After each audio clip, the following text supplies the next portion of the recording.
Boa noite para todos, boa noite para todas, boa noite para todos. Estamos aqui no nosso primeiro encontro, né? O encontro do Cine PC. Uma ideia de convidar amigos para estudar psicologia nos seus diversos olhares, né? E hoje nós temos a exibição. Acabamos de exibir o Quando Nietzsche Chorou, né? Eu vou falar um pouco, não do filme, porque o filme vocês, afinal de contas, já assistiram, mas eu vou falar um pouco da trajetória do Nietzsche, esse personagem tão interessante, né? E depois eu vou convidar outras pessoas para falarem, por exemplo, da relação Freud e Dr. Brouwer e assim por diante. Mas vamos falar um pouquinho desse livro do Irving Yalom. Ele escreve um romance de ficção. Claro que ele acaba colocando esses personagens Freud, Dr. Brouwer e Nietzsche no mesmo tempo histórico. Diga-se de passagem, eles não viveram no mesmo tempo histórico, a não ser o Freud e o Brouwer, ok? E ele faz um romance maravilhoso, né, com uma pegada literária maravilhosa, e você acaba devorando o livro e depois devorando o filme, tá? E eu fiquei responsável por abrir os trabalhos do CNPC e vou ficar responsável por esse filósofo tão controverso e que inspirou tanto Nietzsche, né? Ou melhor, que inspirou Freud, né? Vou falar do Nietzsche, que acaba inspirando Freud. E Freud já, certa vez, chegou a dizer o seguinte: eu não descobri nada demais. Eu não descobri nada demais. Eu apenas li filósofos que vieram antes de mim, né? Isso facilitou muito o meu caminho. Então, assim, fica aí bem claro que o Freud, ele acaba se inspirando e tem a influência de muitos dos seus antecessores, ok? Então vamos lá, vamos falar um pouco da biografia do Nietzsche. O Nietzsche, ele nasce filho de pastores protestantes. Parece ironia, mas não é. O pai do Nietzsche era pastor protestante. Quem diria que quando o filho crescesse fosse lançar uma obra chamada O Anticristo. Um tema, um título controverso, né? Porque, afinal de contas, você fica imaginando, nossa, será que o Nietzsche é ateu? De antemão, eu já deixo bem claro que, pelo menos ao meu ver, e alguns especialistas também que li, né, eu não percebo Nietzsche como ateu. Eu percebo Nietzsche como um deísta, mas de uma outra maneira, né? Um deísta crítico, um deísta que nem Voltaire. Voltaire, ele tinha uma... Eu estou falando do iluminista agora, né? O filósofo Voltaire. Ele tinha duras críticas à igreja, né? Mas era deísta. Acreditava em Deus da maneira dele. E eu lembro a frase de Nietzsche quando mesmo diz assim: só acredito num Deus dançarino. Então, ou seja, poxa, se eu só acredito num Deus dançarino, quer dizer que eu acredito num Deus de amor, num Deus da alegria, num Deus de compreensão, e não nesse Deus judaico-cristão, punitivo e etc. Aí não, aí escapa, né, completamente dessa ideia do Deus dançarino, obviamente, né? Então, o Nietzsche, ele estuda pra caramba a Bíblia. O Nietzsche, além de filósofo, vale salientar que o Nietzsche, ele era filólogo. O que é isso, Stefano? Filólogo. Filólogo, pessoal, é aquele intelectual que vai estudar as origens, a genealogia das palavras. Então, para ele não basta só pensar a linguística, mas sim fazer uma tremenda arqueologia das origens das palavras. Então, quer dizer, além de filósofo, ele era filólogo, ok? Muito bem. Muito crítico dos valores cristãos, né, e da racionalidade humana. O Nietzsche, ele passa, principalmente após a morte do seu pai, que para ele foi muito traumática, né, ele passa a estudar cada vez mais e se aprofundar nessa temática, né, tanto do cristianismo quanto da própria filosofia, ok, gente? Então vamos lá, bora continuar. Eu vou pegar uma frase do Nietzsche que diz assim, ó: julgar é condenar moralmente. Julgar e condenar moralmente é a forma favorita dos espiritualistas limitados se vingarem daqueles que o são menos. Olha a provocação do Nietzsche. E continua. E também uma espécie de compensação por terem sido descurado pela natureza. Fecha aspas aí. Quer dizer, o Nietzsche, ele parece que já observava de longe, digamos assim, né? Essa espécie de compensação, quase que como prevendo uma ideia de inconsciente, enfim, ele já coloca, ele já joga aqui os seus postulados à sua base, né? Que Freud depois aproveita muito bem, né? Mas antes de falar dessa relação do cristianismo com Nietzsche, a filosofia do Nietzsche fica conhecida como niilismo nietzschiano, né? Então, assim, primeiro, vamos salientar o que significa niilismo, né? Pessoal, niilismo é negação. Uma pessoa niilista, ela nega tudo, ela é quase um iconoclasta, né? Ele provoca, ele é um provocador, ele é marginal, ele nega os valores. Só que Nietzsche tinha um niilismo diferente. Quando se fala em niilismo, se pensa muito em Schopenhauer. Porque Schopenhauer, ele cria a sua filosofia em uma metafísica própria, né? E ele acaba negando a vida. Vale salientar que Nietzsche, ele bebe da fonte do Schopenhauer. No início, Nietzsche bebe dessa fonte, tá?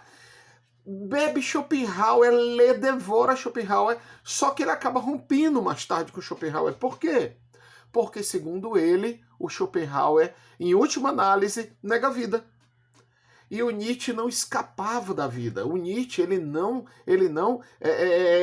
desviava do foco. O Nietzsche, ele não esperava uma próxima vida, tá? Então, você nota que o Nietzsche, ele é muito realista. Então, o niilismo nietzschiano, ele pode ser uma negação dos valores vigentes. Mas, acima de tudo, o Nietzsche é uma proposta. Ele coloca uma proposta de novos valores. É aí que ele usa uma linguagem chamada de transvalorização dos valores. Transvalorar, ou seja, os valores eles vão mudando de acordo com as épocas. Do jeito que a sociedade muda, nós mudamos e os valores também mudam. Era essa a proposta niilista do Nietzsche. Não em negar a vida, mas em negar os valores vigentes do status quo. Para quê? Para oferecer novas abordagens, para oferecer novas formas de ver a vida, portanto, novos valores, ok? Muito bem.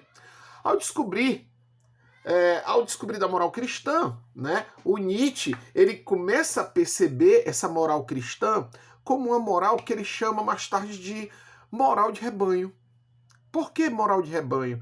Porque, segundo Nietzsche, tem uma frase muito interessante no seu livro chamado Anticristo, abre aspas, ele diz assim: o último cristão morreu na cruz. Ou único cristão, né? O último e único cristão. Mas ele deixa claro que o único cristão que existiu foi Jesus. Fecha aspas. Então, Stefano, o que nós conhecemos sobre cristianismo? Segundo Nietzsche, o cristianismo nada mais vai ser do que a visão de Paulo. É um paulinismo, tá, gente? Então, observe aí que o Nietzsche, ele faz uma crítica severa, ele coloca Jesus num cantinho blindado, tá? E vai tecer duras críticas a qualquer tipo de religião. E Nietzsche alivia, tá? Nietzsche ele vai criticar todas as religiões, em especial o catolicismo e o protestantismo, mas ele meio que alivia pro lado do budismo. Por quê?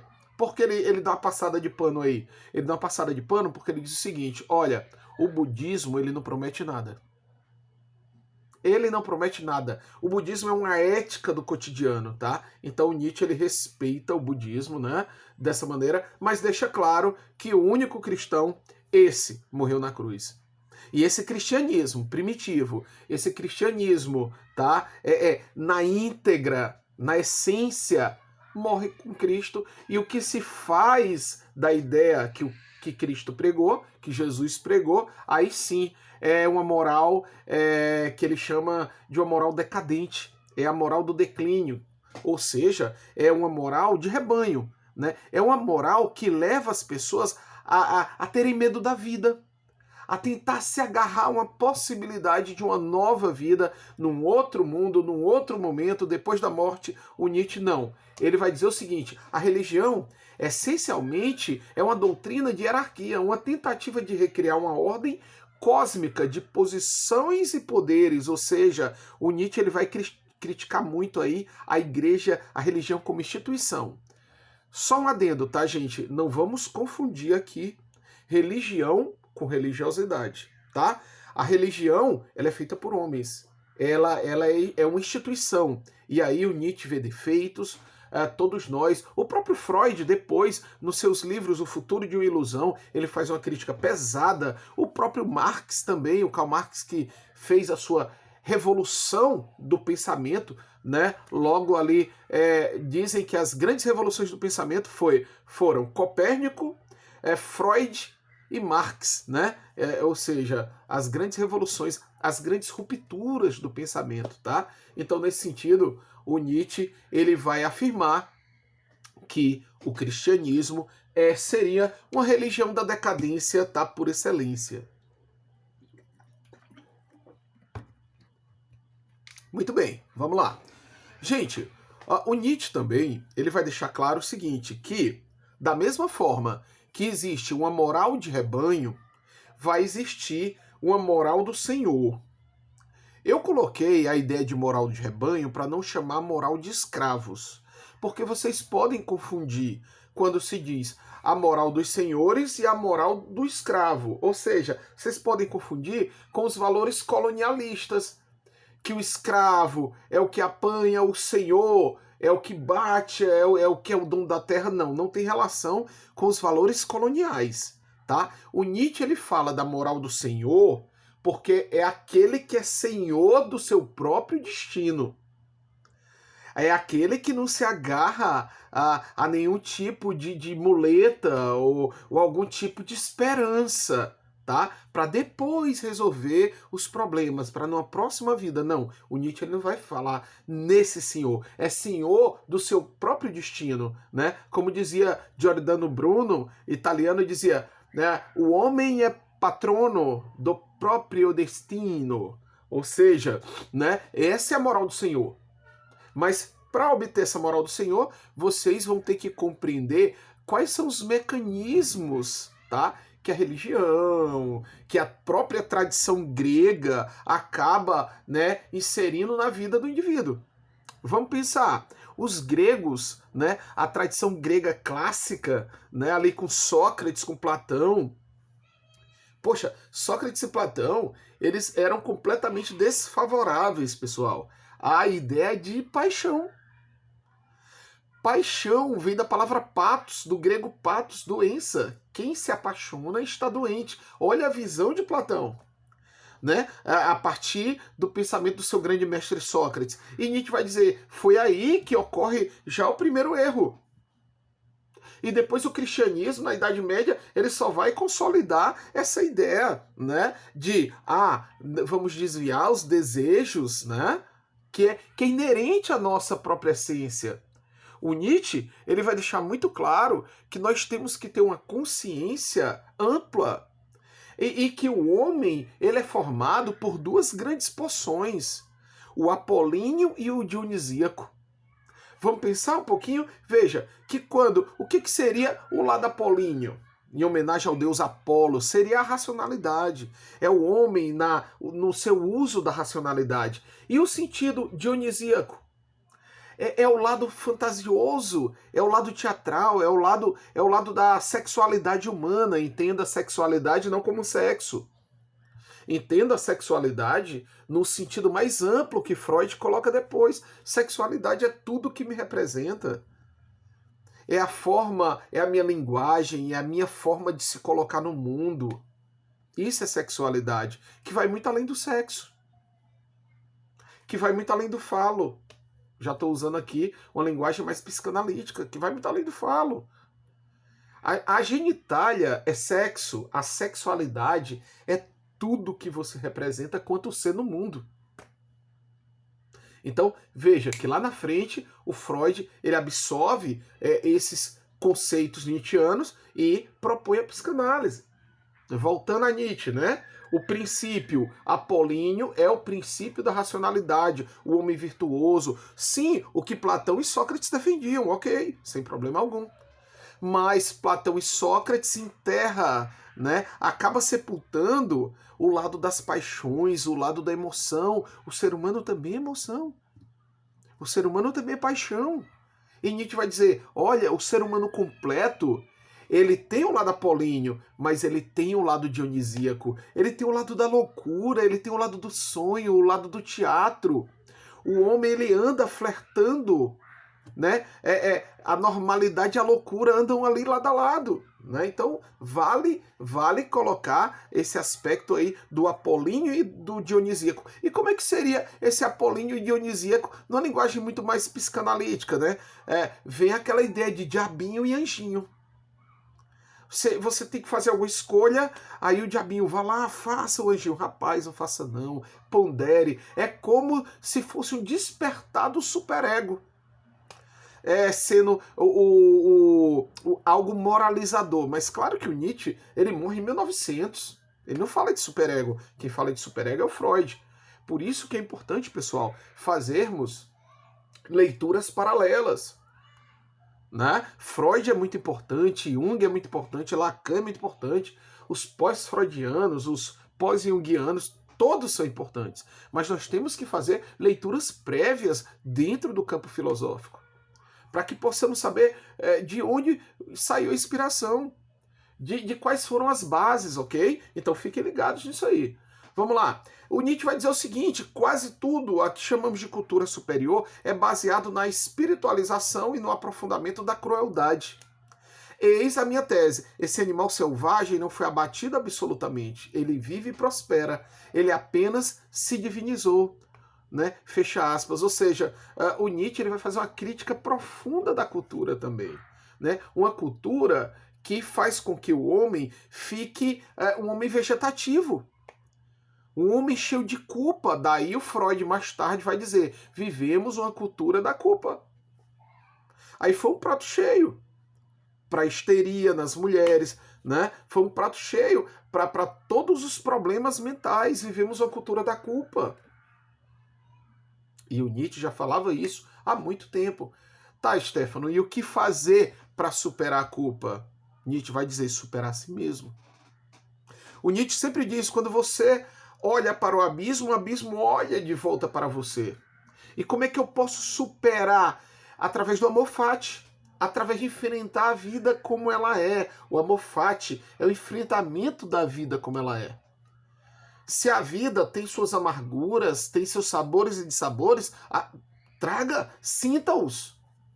Não aceitar de modo convalescente, não aceitar de uma forma melancólica, como se fosse um Jesus crucificado numa cruz, esfolado. Não, não dessa maneira.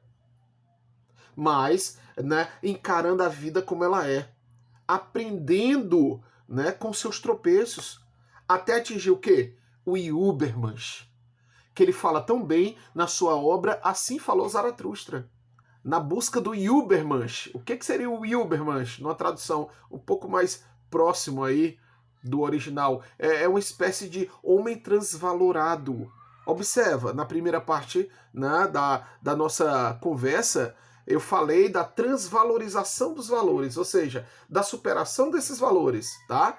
E o Übermensch seria esse super-homem. Essa super-mulher que você descobre depois dos teus processos. Dos teus processos de enfrentar a vida como ela é. Dos teus processos de enfrentar os sabores e dissabores.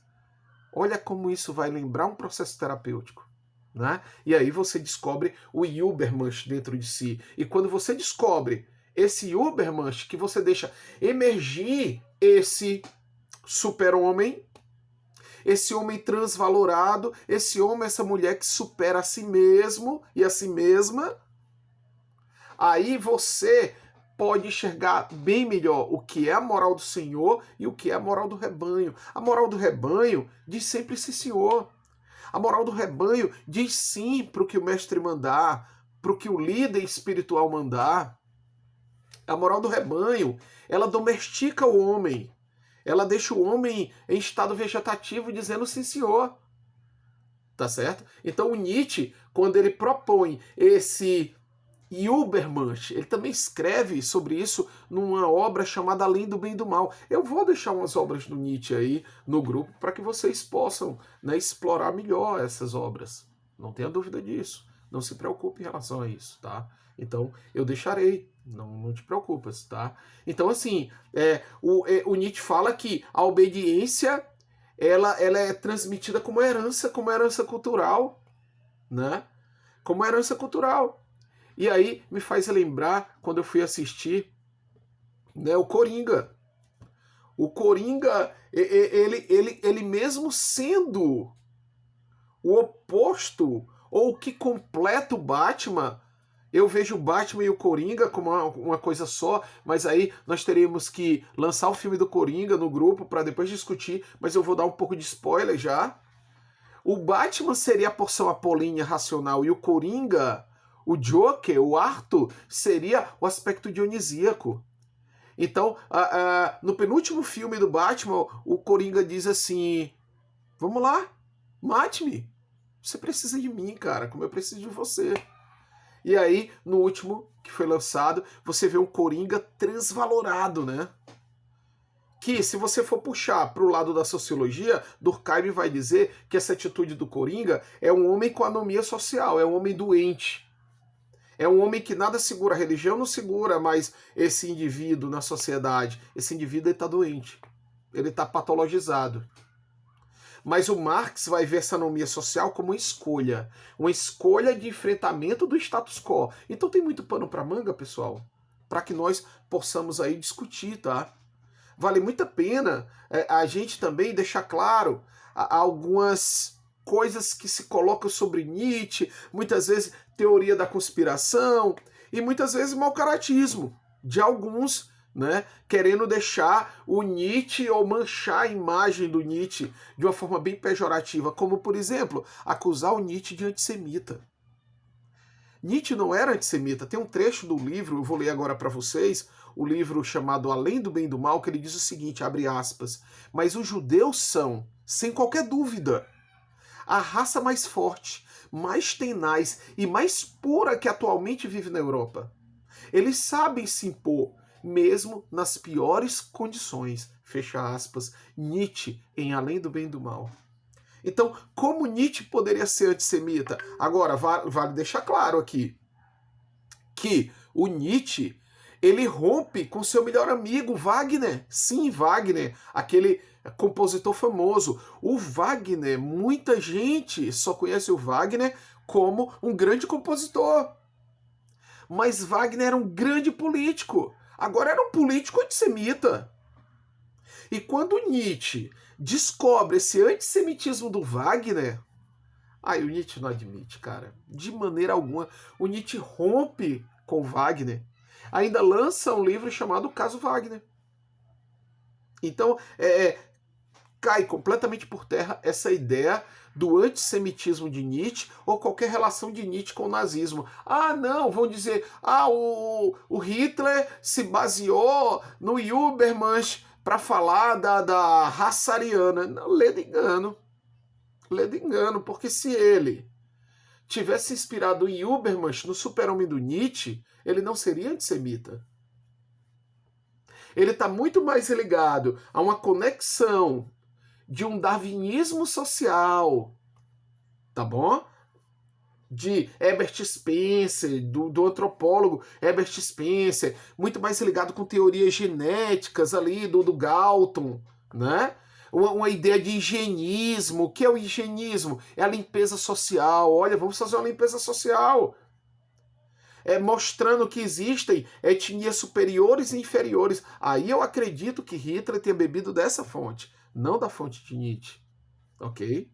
Então, vamos deixar aqui os pingos nos is para que depois as pessoas acabem não se confundindo, tá? Olha só, o Nietzsche ele vai dizer o seguinte, se houver amor em sua vida, isso pode compensar muita coisa que lhe faz falta. Caso contrário, não importa o quanto tiver, nunca será o suficiente. Olha essa ideia do Nietzsche falando do amor, né? Ele fala no filme, quando Nietzsche chorou, que ele diz assim, parece que nós, ele se refere a ele e a Lu Salomé, né? O Brouwer tem uma cena que ele diz assim, me parece que aquele momento, quando eu estive no lago com a Lu Salomé, aquela poetisa russa, que depois virou uma grande psicanalista, uma grande analista sob a tutela do Freud, né? Ele diz assim, aquele momento foi sagrado. Aí o Brouwer diz no filme, foi sagrado para você, não para ela. Então nota quando ele diz essa frase assim, se houver amor em sua vida, isso pode compensar muita coisa que lhe faz falta. Caso contrário, não importa o quanto tiver, nunca será o suficiente. Né? Fecha aspas. Lembra também um pouco daquela ideia do Platão, ama-se sobre tudo que não se tem, porque quando você tiver, certamente você vai desejar outra coisa. Você deseja, deseja, deseja. Quando tem esse algo, já não quer mais. Isso vai lembrar Lacan, né, que é um pós-freudiano.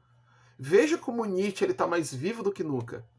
O Nietzsche, enquanto vivo, suas palestras, começava uma palestra lotada, daqui a pouco saía todo mundo, porque ele chocava as pessoas. As pessoas não estavam preparadas para o Nietzsche. O Nietzsche dizia o tempo todo, eu nasci póstumo. Então veja, eu nasci póstumo nesse sentido. É como Zaratustra, que desce da montanha para fazer a sua pregação e ninguém o compreende. E o grande sábio, percebendo que ninguém o compreende, vai ter que voltar para o cume da montanha. Da mesma forma foi o Nietzsche. O Nietzsche falava, as pessoas saíam de suas aulas. Né? E depois o Nietzsche passa a ser o filósofo mais desejado, mais pesquisado, mais vendido no mundo. Não pela questão das vendas das suas obras, não, mas pela questão da importância de Nietzsche já no século XX e século XXI, consequentemente. Já que ele morre em 1900, tá? Então, para fechar essas ideias, eu quero falar um pouco, né, da moral dos fortes, ou a moral do Senhor. É aquele que supera a si mesmo. E ele, como é que ele supera a si mesmo? Usando outro conceito de Nietzsche, a vontade de potência.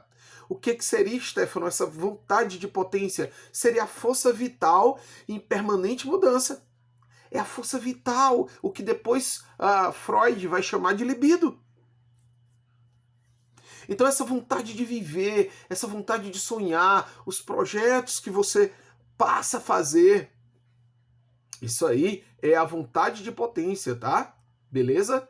Então é através disso, dessa vontade de potência, dessa afirmação da vida, que o Nietzsche, né, ele vai propor, ele vai acabar propondo essa superação da vida, essa relação com a Moffat, o enfrentamento da vida como ela é. Para quê? Para você destruir esse valor que te aprisiona, que te torna culpado ou culpada, e gerar um novo valor. Viver uma nova vida. É o que depois ele chama de eterno retorno. Já pensou se você pudesse viver a sua vida novamente? E perceber que muita coisa você não viveu. Mas não tem uma ideia de transcendência, não é uma questão de uma nova vida, não é uma promessa divina, não, é viver de novo o aqui e o agora. Refazer essa vida. Se você não está feliz, você vai ter que refazer, vai ter que enfrentar a vida como ela é, com todos os sabores e dissabores. Então essa é a lei do eterno retorno, né? É tudo se repetir, as novas chances. E que você vai produzir essas chances, tá? É com a nova visão, com os teus novos valores, beleza? Então, eu deixo aí nos cards pra galera depois, não só algumas obras do Nietzsche em PDF, como eu vou deixar também os mapas mentais, vocês vão gostar muito, tá? Eu separei aqui alguns mapas mentais que eu produzi e outros que meus alunos produziram. Então, assim, vai ficar bem legal. Vocês vão fazer suas anotações e vão entender o que é niilismo, né? Vão entender porque ele dizia Deus está morto. Foi aí que ele conhece a Lu Salomé no filme, né? Quando ele está fazendo uma palestra que ele diz Deus está morto. E a Lu, ela saca na hora. A Lu Salomé era uma mulher à frente do seu tempo. Ela saca na hora. Ela diz assim, caramba, não dá nem para lhe chamar... Como é que você, professor Nietzsche, fala dessa proposta ateia? E ele ri assim, meio irônico, né? Porque, como eu te falei, ele não era ateu. mas também não era o mais religioso dos homens. Aí ela diz assim, mas vem cá, será que eu entendi correto? Então quer dizer que Deus não seria o objeto de significação?